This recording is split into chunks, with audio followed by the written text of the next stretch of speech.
Hello all, welcome back. Mic వచ్చింది, tripod stand వచ్చింది, phone వచ్చింది.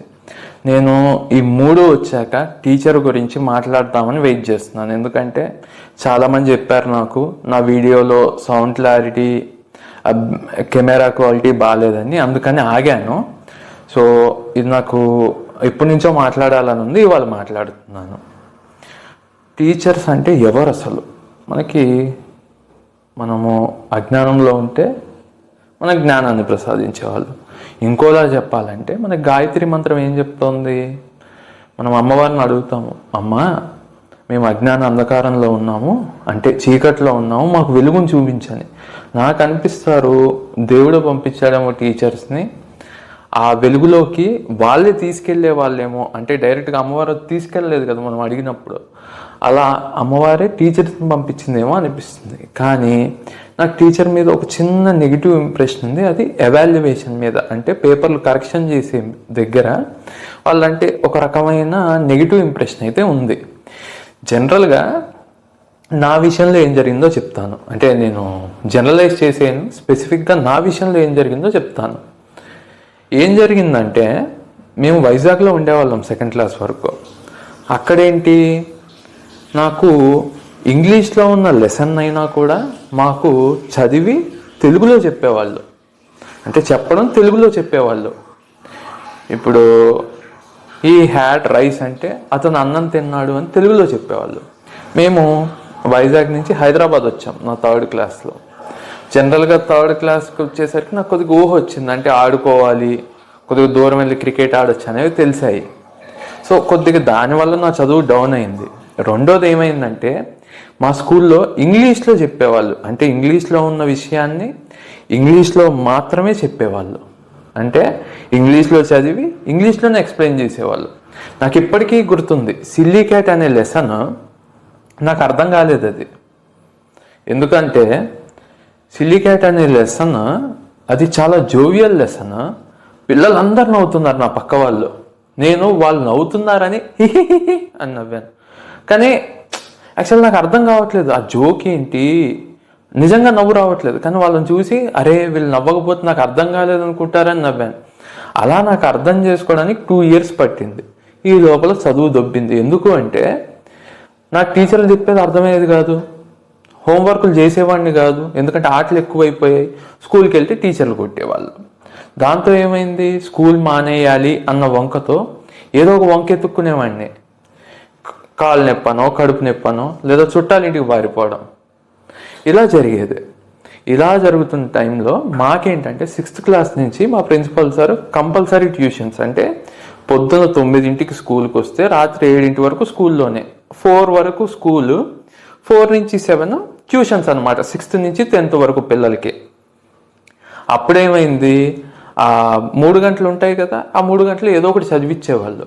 దాంతో అంతో ఇంతో చదవడం మొదలుపెట్టాక ఏమైంది, బిట్ పేపర్లో మార్కులు వచ్చేవి, కానీ ఆన్సర్ షీట్లో మార్కులు వచ్చేవి కాదు. ఎందుకు, నా పేరు రాగానే, హర్ష పేపర్ రాగానే టీచర్కి నెగిటివ్ ఇంప్రెషన్ ఉండేది.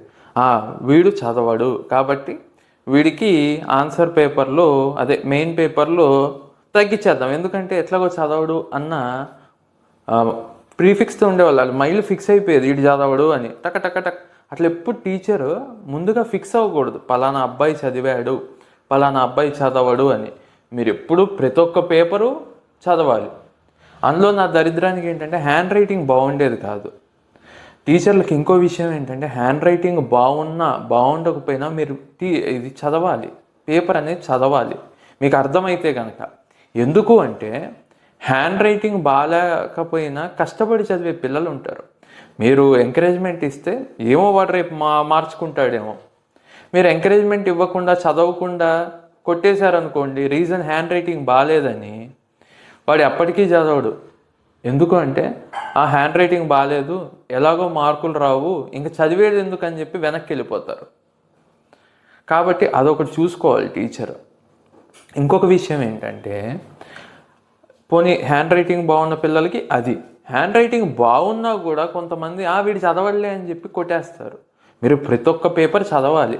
ఇప్పుడు క్లాస్లో 60 పేపర్లు ఉంటాయి బాబు, 60 చదివితే ఎట్లా అంటే చదవలేము, మాకు ఎట్లాగో 10 ఏళ్ల నుంచి ఉద్యోగం చేస్తే ఏ జాబ్లోనే మొనాటినీ వచ్చేస్తుంది, మాకు కూడా మొనాటినీ వచ్చింది, బోర్ కొడుతుంది, 60 పేపర్లు చదవలేమంటే మీ ప్రిన్సిపల్కో కరస్పాండెంట్కో వెళ్ళి సార్ మేము చదవలేము 60 పేపర్లు, మేము 20 మాత్రమే చదవగలుగుతాం, ఇంకో 40 ఇంకో టీచర్తో కరెక్షన్ చేయొచ్చు అని చెప్పాలి. ప్రతి ఒక్క పేపరు చదివి ఎవాల్యుయేట్ చేయాల్సిన బాధ్యత టీచర్దే. మీరు ఒకవేళ అలా చేయకపోతే కొన్ని లైఫ్ని మీ చేతులారా మీరే నాశనం చేస్తున్నట్టు. 8th క్లాస్కి అట్లా వచ్చాక మెచ్యూరిటీ వస్తుంది. వాళ్ళ నాన్న పొద్దున్న 7ంటికి వెళ్ళి రాత్రి 7ంటికి వస్తున్నాడు, ఆటో నడుపుతున్నాడు, కాళ్ళు అరిగిపోయేలాగా. వీడికి ఏంటప్పుడు, అరే నేను చదువుకోవాలి, మా నాన్న ఇంత కష్టపడుతున్నాడు అన్న జ్ఞానోదయం 8th క్లాస్లో అయిందనుకోండి, 7th వరకు వీడు బాగా చదవట్లా. వాడు 8th క్లాస్లో కనుక మీరు వాడు చదివినా కూడా వీడు చదవని పిల్లాడని cut cut cut cross cross cross అన్నీ ఇన్కరెక్ట్ అని చేసేసారనుకోండి, వాడు కూడా రేపొద్దున ఆటో నడుపుకుంటాడు వాళ్ళ నాన్నలాగా. ఏ కార్ కంపెనీలోనో దేంట్లోనో పెద్ద కార్ కంపెనీ టెస్లా లాంటి దాంట్లో ఇంజనీర్ అవ్వాల్సిన వాడు ఆటో నడుపుకుంటాడు. ఎవరి వల్ల? ఆ టీచర్ ఆ రోజు ఇన్కరెక్ట్ అని వేయకపోతే వాడికి ఎంకరేజ్మెంట్ వస్తుంది. అరే నేను 7th వరకు చదవకపోయినా మా టీచరు నేను ఇది వరకు 15 వచ్చేవి 25కి, ఇప్పుడు 20 చేసింది, లేదా అప్పుడు 12 వచ్చేది ఇప్పుడు 20 అయింది. వాడికి ఎంకరేజ్మెంట్ వస్తుంది.